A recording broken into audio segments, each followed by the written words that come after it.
Гамяльчанка Лілія Мельнікава на пенсію пайшла 1,5 гады таму. Да павольнага ладу жыцця жанчына не прывыкла, а таму прытрымліваецца розных актыўнасцяў, за якіх на паліклінікі часу няма. У будні Лілія займаецца танцамі і нават кідае нажы. Сёння скарысталася выпадкам дадаць у свой графік магчымасць цалкам праверыць сваё здароўе. Буквально недавно выписалась из больницы, экстренно попала на несколько дней, поэтому вот у меня были вопросы.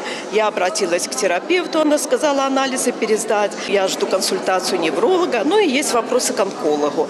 Очень удобно, спасибо, это не пришлось ехать. Здесь все рядом, подсказали где-то что-то. Есть смысл идти к врачу сдавать, нет смысла, может какие-то другие обследования. На пляцоўках гарадскога цэнтра культуры размясціліся медыцынская і прафілактычная лакацыі. На першай можна было атрымаць кансультацыю вузкіх спецыялістаў, такіх як эндакрынолог, онколог і ортопед, а таксама прайсці ЭКГ і ультрагукавую дыягностыку. Другая частка прысвечана рухальнай актыўнасці, прафілактыцы хвароб і правільнаму харчаванню. Гасцей залатога ўзросту сустракалі святочныя лакацыі, выставы творчых работ валанцёраў, бяспройгрышная латарэя і пошта добра. Тут кожны жадаючы мог падпісаць лісты з цёплымі словамі падтрымкі і пажаданнямі здароўя блізкім. Акцыя «Час клопату» прымеркавана да агульнарэспубліканскай кампаніі Беларускага чырвонага крыжа, накіраванай на падтрымку людзей залатога ўзросту. У гэтым годзе актыўнасці закранулі каля 200 пажылых і людзей з фізічнымі абмежаваннямі.